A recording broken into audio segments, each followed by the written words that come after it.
मिथुन राशि वाले बंधुओं, स्वागत है आप सभी का हृदय से अभिनंदन है। मिथुन राशि भिंड यूट्यूब चैनल में। तो मिथुन राशि वालों, जरा ध्यान से सुनिए। अगले 3 से 5 दिन आपके जीवन में बड़े ही क्रांतिकारी होने वाले हैं। बहुत बड़े बदलाव होंगे। 3 प्रमुख घटनाएं आपके जीवन में घटित होंगी। इसी के साथ साथ महाशिवरात्रि के दिन ये 2 चीजें खुद चलकर आपके पास आएंगी। बस शर्त यही है कि आप इस कार्यक्रम को अंत तक देख लेना, क्योंकि इस कार्यक्रम में हम आपको बताने जा रहे हैं वो गुप्त सूत्र जो स्वयं भोलेनाथ को अत्यंत प्रिय हैं। जो भी व्यक्ति इन सूत्रों को समझता है और इनके अनुसार जीवन में छुटपुट परिवर्तन करना शुरू कर देता है, साथ ही साथ एक गुप्त शक्ति है, एक गुप्त क्रिया है जिसके विषय में भी हम आपको बताएंगे। तो जो भी व्यक्ति इस क्रिया को करता है चुपचाप बिना किसी को बताए, वह व्यक्ति देवों के देव महादेव का अत्यंत प्रिय बन जाता है और कालों के काल महाकाल उसका समय और काल परिवर्तित कर देते हैं। जी हाँ, कार्यक्रम बेहद महत्वपूर्ण है, क्योंकि इस कार्यक्रम में हम आपको अब वो चीजें बताने जा रहे हैं जो कोई आपको बताएगा नहीं, क्योंकि ये सारी चीजें लोग 2 ही कंडीशन में किसी को बताते हैं। पहली चीज कि वह पारंपरिक शिष्य या कोई बहुत ही घनिष्ठ रिश्तेदार बन जाए जिसके लिए स्वयं हमदर्दी रखे इंसान, उसे बताएगा, या फिर पेड कंसल्टेंसी में ये बातें डिस्कस की जाती हैं। सामान्य तौर पर कोई इनके विषय में बात नहीं करता, क्योंकि ये बातें बहुत इफेक्टिव हैं, तो मुफ्त में कोई भला क्यों बता देगा। लेकिन आप चिंता न करिए, ये बातें हम आपको बताएंगे, ये सूत्र, ये महत्वपूर्ण क्रियाएं, उपाय हम आपको बताएंगे, इन्हें आप आजमा लेना। ये महामारी का आशीर्वाद बनकर आपके पास आ रही हैं। इन बातों को अच्छी तरीके से समझ लेना, जीवन में उतार लेना, उसके बाद आप खुद हमें कमेंट करके बताएंगे कि गुरुदेव आनंद आ गया। जी हाँ, कोई बड़ा दावा नहीं, जो भी बातें हैं साक्ष्य और प्रमाणों के साथ हैं और हमारे अपने निजी अनुभवों पर आधारित है। बस पूरे धैर्य के साथ इस कार्यक्रम को देखना है, क्योंकि ये कार्यक्रम आपके लिए 3 महत्वपूर्ण चीजें लेकर आया है। पहली चीज कि अगले 3 से 5 दिनों का पूरा रोड मैप है, ग्रहों के आधार पर है, क्योंकि देखो सबसे महत्वपूर्ण बात, ग्रहों का राजा सूर्य अब जा चुका है राहु के साथ, चतुर्ग्रही योग बना लिया है, 11वीं राशि में है बुध, शुक्र, राहु और सूर्य।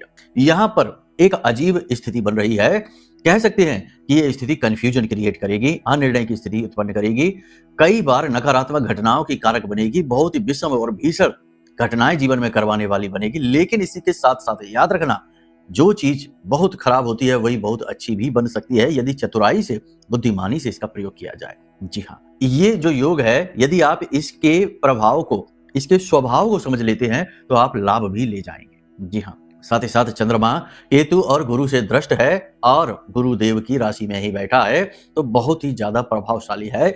यानी एक तरफ यह समय अच्छा है और दूसरी तरफ यह समय बहुत बुरा भी है, 2 धारी तलवार के समान है। तो कहने का मतलब यह है कि बुद्धिमान को इशारा ही काफी होता है और मूर्खों को तो ले जाकर बिठा दो सिंहासन पर, वो उसे भी उजाड़ देंगे और कंगाली की राह पर आगे बढ़ जाएंगे। तो बुद्धिमानों के लिए ये कार्यक्रम है और ज्ञानवानों के लिए ये कार्यक्रम है, धैर्यवानों के लिए ये कार्यक्रम है। कार्यक्रम बहुत ही महत्वपूर्ण है। अंत में हम आपको बताएंगे वो सूत्र, वो क्रियाएं जो भोले बाबा को बहुत प्रिय हैं। इन क्रियाओं को आप कर लेना और आप देखना कि शिवरात्रि और शिवरात्रि के बाद आपका जीवन चमत्कारी ढंग से बदलेगा। पहला प्रमाण यह होगा कि जैसे ही आप इन क्रियाओं को करेंगे शिवरात्रि के दिन, कुछ तो आपको अभी से ही शुरू करनी होगी जब आप इस कार्यक्रम को देख रहे हैं। जी हाँ, तो जैसे ही आप इन क्रियाओं को करेंगे, वैसे ही तुरंत शिवरात्रि के बाद 24 घंटे के अंदर अंदर आपको बहुत बड़ी खुशखबरी मिल जाएगी। जी हाँ, ये इस बात का प्रमाण होगा। तो बहुत सारी बातें हैं, ढेर सारी बातें हैं, सारी की सारी बातें आपके व्यक्तिगत जीवन से जुड़ी हुई हैं, इधर उधर की कोई बातें नहीं है। बस आपको पूरे धैर्य के साथ अपने जीवन के कुछ मिनट हमें देने हैं और जो बातें हम आपको बताएं उन्हें ग्रहण कर लेना है। केवल सुन लेने से बात नहीं बनेगी, आचरण में भी लानी पड़ेगी। आचरण में लेकर आना है और उसके बाद जीवन कैसे बदलता है ये हम स्वयं आपको गारंटी के साथ बताते हैं। ठीक है, तो उम्मीद करते हैं सारी बात आप समझ रहे हैं। अब धैर्यवान बनकर इस कार्यक्रम में ठहरेंगे। तो चलिए महामाई को याद करते हैं, माई के दर्शन करिए। कमेंट बॉक्स में पूरे भक्ति भाव के साथ लिखिए, जय मां भद्रकाली कृपा करो। महामाई निश्चित तौर पर आपके ऊपर कृपा कर रही हैं, तभी तो देखो कितना शुद्ध और उचित समय और काल पर यह कार्यक्रम आपको प्राप्त हुआ है। अब इसी के साथ साथ बता देते हैं श्री यंत्र के विषय में। देखिए, आपको चित्र दिखाई दे रहा है, यही वह दिव्य श्री यंत्र है जो हम जागृत करने में लगे हुए हैं आपके लिए। जी हाँ, मां लक्ष्मी के सभी स्वरूप इस यंत्र में विद्यमान हैं और यंत्र का मतलब होता है मशीन। किसी भी दिव्य शक्ति का जब यंत्र निर्मित किया जाता है, मंत्रों से जागृत अभिमंत्रित किया जाता है, तो वह यंत्र एक मशीन की तरह उस ऊर्जा को अपने अंदर कैद कर लेता है और उसे प्रस्फुटित करने लगता है। वातावरण में। और याद रखना कि जब तक महामाई माँ लक्ष्मी की कृपा आपके ऊपर नहीं होगी तब तक खूब हाथ पैर मारिए। पैसा तो आ सकता है लेकिन जैसा आएगा वैसा ही निकल जाएगा, रुकेगा नहीं, स्थिर लक्ष्मी नहीं होगी तो सुख समृद्धि भी नहीं होगी, धन वैभव नहीं होगा, मान सम्मान भी नहीं होगा। सब कुछ हासिल करने का एक ही उपाय है कि माँ लक्ष्मी, माँ भगवती का आशीर्वाद प्राप्त कर लिया जाए और उसका सबसे सरल मार्ग है यह श्री यंत्र। तो इस श्री यंत्र को आप महाशिवरात्रि के बाद आराम से मंगवा पाएंगे, बहुत ही सीमित संख्या में। चीजें सारी भेद नहीं खोलेंगे हम, ना मंत्र बताएंगे, ना संख्या बताएंगे और ना ही श्री यंत्र को आपको हाथ में लेकर दिखाएंगे, केवल चित्र दिखा सकते हैं। आप लोगों की बहुत मांग है, इस वजह से दर्शन करना चाहते हैं बहुत सारे लोग, इसलिए तो आप देख लीजिए, बस समय रहते इसे अपने जीवन में मंगवा लीजिए, इसका अवतरण करवा लीजिए, क्योंकि बहुत तेजी से बुकिंग हो रही है और बहुत तेजी से ही निकल भी रही है, संख्या समाप्त होने वाली है। तो चलिए, यहां तक सारी बात आपने समझ ली है। अब अपने मूल विषय को शुरू करते हैं, बात करते हैं भविष्यवाणियों की, 5 बड़ी भविष्यवाणियों की। जय माई की बंधुओं, ज्योतिष और तंत्र विद्या के क्षेत्र में आचार्य अमित एक जाना माना नाम है। पूज्य गुरुदेव के साधनाओं और ज्योतिष विद्या के अनुभव बेहद दिव्य है। जी हाँ, पूज्य गुरुदेव ने जिसकी भी कुंडली का विश्लेषण किया और कुंडली के अनुसार उसे सटीक उपाय व महामाई माँ बगलामुखी की विशेष कृपा दी, उसके जीवन में सकारात्मक बदलाव तो आ ही है। फिर चाहे समस्या कितनी ही कठिन क्यों ना हो, समाधान तो अवश्य हुआ है। अब ऐसे में यदि आप भी अपने जीवन की किसी बड़ी समस्या से जूझ रहे हैं, जैसे कि कर्जा बढ़ता ही जा रहा है, काम धंधा और व्यापार सब रुक चुका है, रिश्ते नातों में तनाव हद से ज्यादा बढ़ गया है, पूरा जीवन ही नकारात्मकताओं से भर गया है, तो ऐसे में यही सही समय है जब आप श्रेष्ठ गुरु से मार्गदर्शन प्राप्त करें और जीवन के अंधकार को समाप्त कर दिव्य प्रकाश की ओर कदम बढ़ाएं। वीडियो में दिए गए नंबरों पर तुरंत संपर्क करिए और अपनी कुंडली का विश्लेषण व समाधान पूज्य गुरुदेव के द्वारा करवा लीजिए। देर ना करें, आपके देवी देवताओं के आशीर्वाद से ये मौका खुद चलकर आपके पास आया है, इसे गंवाना नहीं है। अभी फोन करें और गुरुदेव से मार्गदर्शन प्राप्त करें। महामाई आपका कल्याण करें। धन्यवाद। सबसे बड़ी बात कि अब सूर्य को ग्रहण लग चुका है, बुध और शुक्र राहु के साथ बैठे हैं, मंगल बद हो चुका है और इसी के साथ साथ चंद्रमा जो है वो अपनी प्रबल स्थिति में है, पॉजिटिव और नेगेटिव के साथ साथ। इसके आपके ऊपर क्या परिणाम होंगे ये महत्वपूर्ण है। तो मुख्य तौर पर 3 बड़े परिणाम होंगे।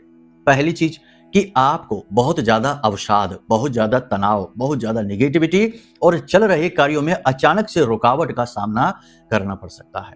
ऐसा क्यों है? ऐसा इसीलिए है क्योंकि देव ग्रह जब आ जाते हैं क्रूर ग्रहों के, पापी ग्रहों के, राक्षस ग्रहों की चपेट में, तो जीवन में एक झटका लगता है, एक अवरोध उत्पन्न होता है, यानी कि गति अवरुद्ध होती है। ये बिल्कुल वैसा ही है जैसे कि आप तेज गति से सड़क पर जा रहे हैं और अचानक से ब्रेकर आ जाता है, तो आपको अपनी गति को धीमा करना पड़ता है। लेकिन यहां पर आपको धीमा करना या अवरुद्ध होना या रुक जाना, इसे पॉजिटिवली लेना है, नेगेटिवली नहीं लेना है। मानकर चलते हैं कि आप कोई बिजनेस की शुरुआत करना चाहते हैं और उसमें रुकावट आ जाती है, ठहर जाइए और विचार करिए।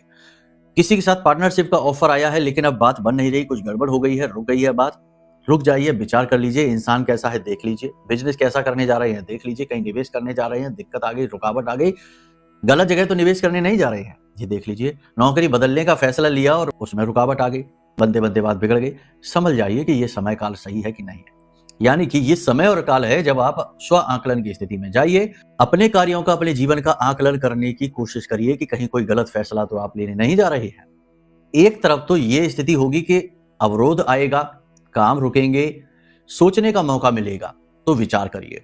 लेकिन दूसरी तरफ कठिनाई यह है कि विचारों की अधिकता बहुत रहेगी, मन में तरह तरह के उल्टे सीधे पॉजिटिव नेगेटिव विचारों की झड़ी सी लगी रहेगी और इसकी वजह से निर्णय लेने की क्षमता आपकी खराब होगी।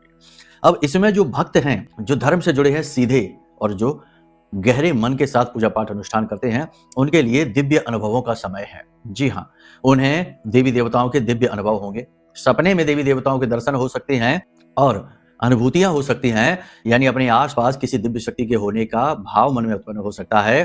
कानों में सोते समय या जागते समय कानों में मीठे स्वर में किसी की आवाज सुनाई दे सकती है, माँ की आवाज भी सुनाई दे सकती है जो आपका ही नाम ले रही हो। यानी कहने का मतलब ये है कि ऐसे ऐसे अनुभव होंगे, बहुत सारे तो बताए भी जा सकते हैं, बहुत से नहीं भी बताए जा सकते, लेकिन अनुभव अच्छे होंगे। तो दिव्य अनुभव जो आपको होंगे वो इस समय और काल की देन है।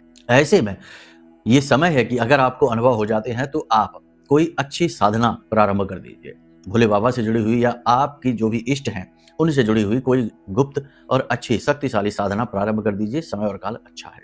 महाशिवरात्रि की रात्रि जो होती है वह ऐसी रात्रि है जिसमें कि बड़ी सी बड़ी और छोटी से छोटी साधना सिद्ध हो जाती है। बहुत ही दिव्य, क्योंकि इस रात्रि की खूबी यह है कि इस रात्रि में सारे के सारे मंत्र जो हैं वो उत्कीलित हैं, उत्कीलन हो जाता है उनका। मतलब कि भोले बाबा ने सारे मंत्रों का कीलन कर रखा है ताकि उनका कोई दुरुपयोग ना कर सके इस कलयुग में। लेकिन महाशिवरात्रि की रात्रि में, जैसे कि 3 रात्रियां होती, काल रात्रि, महारात्रि और शिवरात्रि, होली, दिवाली और शिवरात्रि की, तो इस रात्रि में सारे मंत्र अपने आप उत्कीलित हो जाते हैं। तो ये रात्रि है जब आप कोई मंत्र साधना कर सकते हैं, बड़ी जल्दी सिद्ध हो जाएगी। जितने भी मंत्र आप जाप करेंगे उनका सीधा फल आपको प्राप्त होगा। अगर आप किसी दिव्य शक्ति से पहले से ही जुड़े हैं तो आप उनकी साधना करिए, जरूरी नहीं कि भोले बाबा की ही साधना करें। और अगर कुछ नहीं है तो हम आपको कह देते हैं कि कुछ नहीं तो 11 या 21 माला पूरे विधि विधान के साथ रात्रि के समय करना, 9 बजे से प्रारंभ करना, क्योंकि शिवरात्रि है। हमारे यहाँ हिंदू धर्म में या हमारे समाज में रात्रि को लेकर बड़ी ही निगेटिव बातें फैली हुई हैं। यानी कि जब जग सोए तब योगी जगे, यानी कि रात्रि के समय में माया भी सो जाती है, रात्रि के समय संसार सो जाता है और रात्रि के समय दिव्य शक्तियों का जागरण होता है। तो रात्रि का समय हमेशा साधकों के लिए सर्वश्रेष्ठ समय होता है। इसीलिए जो बड़े पर्व हैं, महापर्व हैं हिंदू धर्म के, वो रात्रि को ही होते हैं। जैसे शिवरात्रि है, नवरात्रि है, ये रात्रि को ही होती है। होली की पूजा, दीपावली की पूजा सब रात्रि में होती है, क्योंकि ये बड़े अनुष्ठान हैं। तो आपको भी महाशिवरात्रि की रात्रि में 9 बजे के आसपास से साधना प्रारंभ करनी है। अगर आप कर सकते हैं, करिए तो सर्वोत्तम रहेगा। रुद्राक्ष की माला का प्रयोग करना, इस प्रकार से रुद्राक्ष की माला होती है, इसका प्रयोग करना। माला तो सबको पता है, हम क्यों दिखा रहे हैं, सोचने की बात है। तो इसलिए दिखा रहे हैं कि बहुत से लोगों को माला जाप करने का विधान नहीं पता है कि कैसे करते हैं। बहुत से लोग पूछते हैं कि गुरुजी माला कैसे करनी, हमने कभी की नहीं है। तो आपने पंचाक्षरी मंत्र का ही जाप करना है। जाप करने से पहले भोले बाबा से अनुमति अवश्य ले लेना है और उसके बाद पूरे विधि विधान के साथ पंचोपचार से पूजा करनी है और उसके बाद इस मंत्र का जाप करना है। देखिए ये जो आपको दिखाई दे रहा है, ये जो है इसे हम कहते हैं सुमेरु। इसे कभी उल्लंघन नहीं किया जाता, इसे क्रॉस नहीं किया जाता। ये नियम सीख लो, ये जरूरी है। आते हैं तो बहुत अच्छी बात है, नहीं आते हैं तो सीख लो। इसका कभी उल्लंघन नहीं करते हैं। माला यहाँ से जाप शुरू करते हैं। इस मोती को भी हम गिनते नहीं है, यह 9वां मोती होता है और जो बाकी के हैं वो 8 यानी 108 मोती होते हैं, इसे नहीं गिनते हैं। ठीक है, तो यहाँ से शुरू किया और जाप हम यहाँ से इस तरह से, इस उंगली को स्पर्श नहीं कराते हैं, माला से दूर रखते हैं तर्जनी को। इन उंगलियों से माला को स्पर्श कराते हैं। इस उंगली पर माला चलती है, यह हृदय रेखा से जुड़ती है, हृदय से जुड़ती है, ठीक है ना, अनामिका। तो इसी पर कराते हैं माला को स्पर्श और इस तरह से जाप करते जाते और इस तरह से जाप करते और ये हम आ गए आखिरी तक, यहाँ तक आ गए हम। ये अंतिम मोती है, ठीक है ना। अब यहीं से हम इसको वापस कर लेंगे, इस तरह से वापस हो गए। सुमेरु को हमने क्रॉस नहीं किया और हमने फिर से जाप करना शुरू कर दिया और माला को छिपा कर जाप करना है, ठीक है, दिखाना नहीं है, उजागर नहीं किया जाता। इस तरह से ये आपकी एक माला हो गई। फिर से हम वहां तक पहुंचे, अगली बार ये लो दूसरी माला हो गई, सुमेरु तक आ गया। अब यहाँ से हमने फिर से चेंज कर लिया, यानी कि वापस हो लिए और हमने ये सुमेरु को क्रॉस नहीं किया, ठीक है। ये हमने सोचा कि आपको बता देते हैं। बहुत सारे लोग हमसे कमेंट करके पूछते हैं, फोन करके मैसेज करके पूछते हैं। तो महाशिवरात्रि की रात्रि में आपको करना है ओम नमः शिवाय पंचाक्षरी मंत्र, महाकाल महादेव का मंत्र है, सबसे शक्तिशाली मंत्र है, महामंत्र है। इस मंत्र का कम से कम 21 माला का अनुष्ठान करना है और बाद में 2 माला का, यानी कि 108 और 108 2 माला का हवन कर लेना है। भाग्य खुल जाएंगे, जीवन चमत्कारी ढंग से परिवर्तित हो जाएगा। मेहनत तो करनी ही पड़ेगी, काम से अगर जी चुराएंगे तो भगवान भी मदद नहीं कर पाएंगे। अब बात करते हैं भविष्यवाणियों की। ये तो हमने छोटा सा एक सूत्र बता दिया, सूत्रों की बात हमने की थी कार्यक्रम में, सूत्र बता दिया। बच्चों का पढ़ाई लिखाई से मन हटेगा, संतान के प्रति थोड़ा सा मन में चिंता का भाव रहेगा, लंबी यात्राएं करनी पड़ सकती हैं। अपने अधिकारों का दुरुपयोग ना करें, अपनी शक्ति का दुरुपयोग ना करें, कमजोरों को ना सताएं। दूसरों के भी पॉइंट ऑफ व्यू से, यानी कि दूसरों की भी दृष्टि से अपनी बात को जरूर महसूस करें कि आपने किसी से कुछ कहा, अगर वही बात कोई आपसे कहे तो आपको कैसा महसूस होगा। अगर आपको बुरा लगेगा तो फिर उसको भी बुरा लग सकता है। कहने का मतलब यह है कि इस समय पर अपनी वाणी पर पूर्ण नियंत्रण रखें, क्योंकि मंगल वध है। मंगल फसाद कराएगा, विवाद कराएगा, झगड़ा कराएगा, पैसा अटकवा देगा, रुकवा देगा।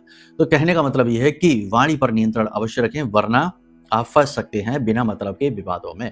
किसी को जबरदस्ती सलाह देने की कोशिश ना करें, सभी अपने जीवन के मालिक हैं और वैसे भी किसी के कहे सुने से भला कोई बदलता है क्या। अगर आप चाहें किसी को बदलना और खूब सलाह दें, खूब उसकी चिंता करें, तब भी नहीं बदल पाएंगे, क्योंकि वह अपना कर्म, अपना प्रारब्ध, अपना भोग्य लेकर आया है और उसे तो वो भोगेगा ही। तो जो कुछ भी वो कर रहा है वह अपने कर्म के अनुसार, अपने भाग्य के अनुसार ही कर रहा है। तो जरूरत से ज्यादा किसी की चिंता नहीं करना, जरूरत से ज्यादा किसी को नहीं बताना है कि नहीं ऐसा करो। इस चक्कर में वो आपसे और बुराई मोल ले लेगा, झगड़ा हो जाएगा, आपको और टेंशन होगी। तो जो चल रहा है चलने दो, ज्यादा उसमें इंटरफेयर करने की जरूरत नहीं है। किसी भी व्यक्ति की आलोचना सीधे तौर पर नहीं करनी है, थोड़ा बहुत उसे समझाना बुझाना है, माने तो ठीक, नहीं कोई बात नहीं, उसकी अपनी मर्जी है। भोजन गरिष्ठ ना करें, पेट में अचानक दर्द हो सकता है, सिर में दर्द हो सकता है। थोड़ा बहुत व्यायाम अवश्य करें और ध्यान अवश्य करें। आंख बंद करके आधे घंटे के लिए एकांत स्थान में शांति के साथ अवश्य बैठें, यह बहुत आवश्यक है। शत्रु बढ़ेंगे, आपके षड्यंत्र करेंगे, आपको नीचे गिराने की कोशिश करेंगे। कार्यस्थल पर नौकरी करने वालों के लिए वातावरण कठिन बनता दिखाई दे रहा है। उच्च अधिकारी भी आपकी सुनेंगे नहीं, ऐसा लगेगा जैसे कि वो किसी के कहे में चल रहे हैं और आपके काम की भी कोई इज्जत नहीं होगी, आपके काम का क्रेडिट कोई और ही चोरी कर ले जाएगा। मेहनत करेंगे आप, तरक्की होगी किसी और की। ये खराब स्थिति है लेकिन सहनी पड़ेगी। नियंत्रण अत्यंत आवश्यक है। जो कर रहे हैं, जैसा कर रहे हैं करते रहिए, अपनी योजनाओं को गुप्त रखिए। घर की चल रही चर्चाओं और बातों को बाहर के लोगों को नहीं बताइए। धर्म कर्म के प्रति आपकी रुचि बढ़ेगी, जो कि बहुत अच्छी बात है। आप किसी प्रकार के धार्मिक अनुष्ठान को कर सकते हैं। धर्म कर्म के किसी विशेष कार्य में आप भाग भी ले सकते हैं। किसी प्रकार की तीर्थ यात्रा भी आप कर सकते हैं। एक तरफ तो जहां आपको धार्मिक तौर पर शांति का अनुभव होगा, वहीं दुनियादारी से जुड़ने में अशांति का अनुभव भी होगा। किसी बात को लेकर किसी अपने ही व्यक्ति से खटपट हो सकती है, या अचानक से किसी अपने ही व्यक्ति का बदला हुआ व्यवहार आपको आश्चर्य में डालेगा, चौंकाएगा, क्योंकि आपने इसकी उम्मीद नहीं की थी। जिस व्यक्ति के साथ आप जो उम्मीद करेंगे वह आपकी उम्मीद को तोड़ेगा। ठीक है, जरूरत से ज्यादा उम्मीदें किसी के साथ नहीं लगानी है। अब सबसे महत्वपूर्ण बात कि अपने सुखों को बचाने की जिम्मेदारी आपके स्वयं के पास है। किसी भी व्यक्ति के ऊपर डिपेंडेंट नहीं रहना है, ना ही इमोशनल ना ही फाइनेंशियल। और तो चलो ठीक ही है, लेकिन भावनात्मक तौर पर किसी के साथ डिपेंडेंट हो जाना आपके लिए आपकी कमजोरी का कारक बनेगा, आपके दुख का कारक बनेगा। अपने निर्णय स्वयं अपनी शक्ति से लीजिए, मौन रहिए और जितना हो सके उतना अपनी बातों को गुप्त रखिए। ठीक है, किसी प्रकार के कलात्मक कार्य में आपकी अभिरुचि बढ़ सकती है और आप अपने आप को खुश करने के लिए किसी प्रकार की विशेष ट्रीट दे सकते हैं, यानी कि कहीं बाहर जाकर खाना खा सकते हैं, थोड़ी बहुत मौज मस्ती कर सकते हैं, कोई महंगा लग्जरी आइटम आप खरीद सकते हैं। किसी को खुश करने के लिए आप जरूर से ज्यादा पैसा खर्च कर सकते हैं। महिलाओं को अपना विशेष ख्याल रखना है। महिलाओं से जुड़ी समस्याएं यानी रोग उन्हें परेशान कर सकते हैं। साथ ही साथ सिर में दर्द की समस्या और शरीर के किसी विशेष भाग में लगातार दर्द रहने की समस्या रह सकती है। शरीर में भारीपन और स्थूलता भी रहेगी।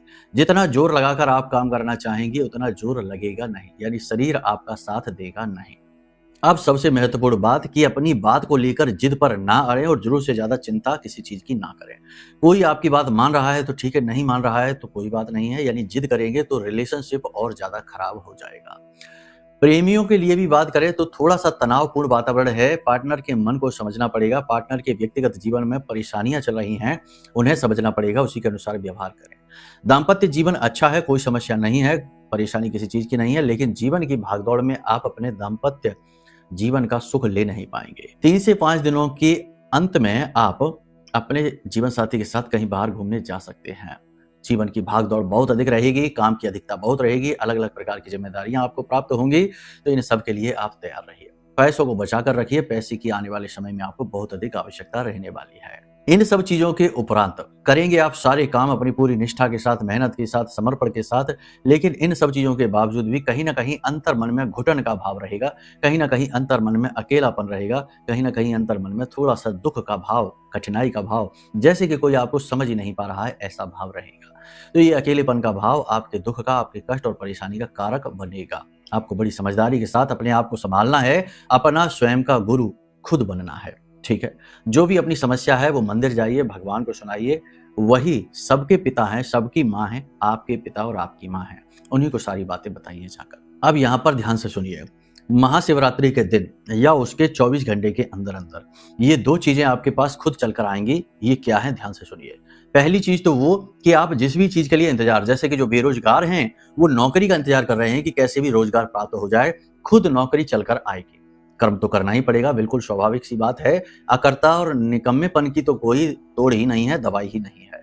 मेहनत करनी पड़ेगी, काम करना पड़ेगा, लेकिन नौकरी मिलेगी आराम से, ये बात निश्चित है।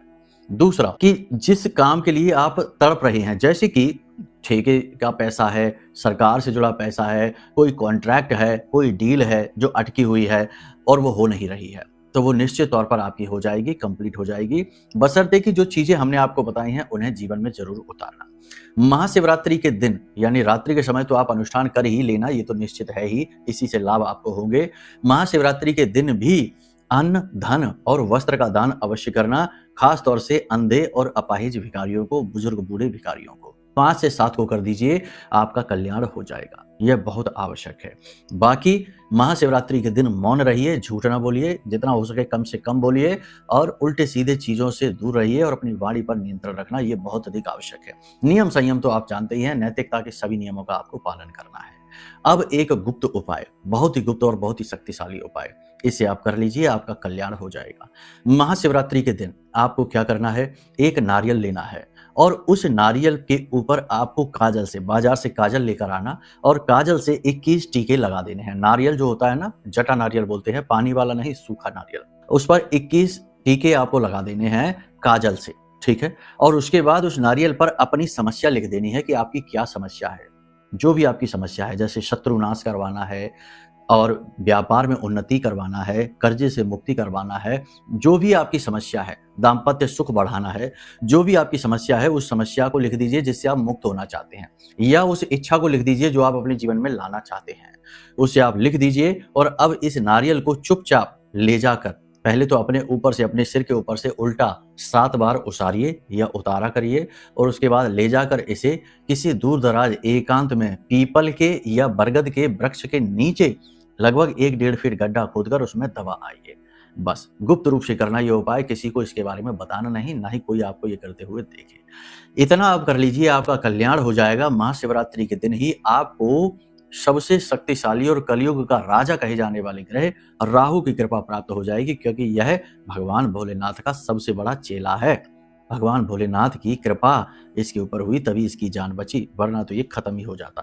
तो कहने का मतलब ये है कि ये बहुत अच्छा मौका है, बहुत अच्छा अवसर है, इसे आप कर डालिए, इस उपाय को कर लीजिए, कल्याण हो जाएगा। जो भी बातें यहाँ पर हमने आपको बताई हैं वो आपके गोचरों के आधार पर है, लेकिन हो सकता है कि इस समय पर आप किसी बड़ी समस्या से जूझ रहे हैं या पहले सब कुछ ठीक चल रहा था, अब स्थिति बिगड़ चुकी है।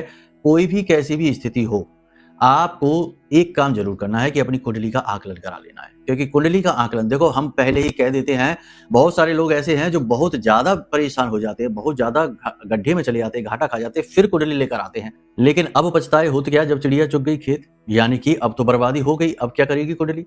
तो कुंडली का आकलन हर महत्वपूर्ण कार्य को करने से पहले कराना चाहिए और हर समय और काल पर पता होना चाहिए कि ग्रह आपके क्या बोल रहे हैं। पाप ग्रह दोषों को समाप्त कर दिया जाता है और शुभ ग्रह योगों को एक्टिवेट कर दिया जाता है और इस तरह जीवन सरल बनता है। साथ ही साथ आपको अपनी खुद की सुरक्षा, क्योंकि कलयुग है, नकारात्मक युग है, पाप युग है, यहाँ पर लोग लगातार आपके प्रति षड्यंत्र करते हैं, तंत्र मंत्र करते हैं, नकारात्मकताएं भेजते हैं, कुंडली के दोष भी पीड़ाएं पहुंचाते हैं। इन सभी दोषों की मुक्ति का एकमात्र समाधान है यह महारक्षा कवच। ब्रह्मास्त्र विद्या मां बगलामुखी का यह सबसे शक्तिशाली कवच है, जिसे बालगा कवच कहते हैं। इस कवच को आप मंगवा लीजिए, यह आपके लिए किसी ब्रह्मास्त्र से कम नहीं है, नाम ही है ब्रह्मास्त्र विद्या। यानी यह कवच आते ही आपको तुरंत अपने प्रभाव दिखाने शुरू कर देगा। तो कहने का मतलब यह है कि कुंडली करवा लीजिए, कवच मंगवा लीजिए, आपका उद्धार हो जाएगा। बाकी के मार्गदर्शन तो आगे हम आपको देते ही रहेंगे। तो चलिए बंधुओं, सारी बातों को आपने समझ लिया, इसे जीवन में उतारिए, फिर अपने अनुभव हमें जरूर बताइए। वाणी को यहीं विराम देते हैं। मन में यदि कोई प्रश्न उठे, जैसे कुंडली आकलन कराना है, कवच मंगाना है, श्रीयंत्र के बारे में और अधिक जानना है, या कोई भी अन्य प्रकार की बात है, वीडियो में नंबर हमने जारी कर दिए हैं, इन पर फोन लगाइए, आपका श्रेष्ठतम मार्गदर्शन हम कर देंगे। चलिए बंधु, प्रेम से बोलिए जय माई की, जय मां बगलामुखी। हमारे प्रिय और परम पूज्य आचार्य जी ने अपनी साधनाओं के अनुभवों पर आधारित शक्तिशाली उपाय और क्रियाओं के माध्यम से हजारों लोगों के जीवन को पूरी तरह से बदला है। आचार्य जी के द्वारा बताया गया हर एक उपाय इतना सटीक और कारगर होता है कि जो भी इसे पूरे भाव के साथ कर लेता है, उसे साक्षात महामाई की कृपा और आशीर्वाद प्राप्त हो जाती है। इसलिए निसंकोच इन उपायों को पूरे भाव के साथ करिए, आपका कल्याण होगा। जय माई की।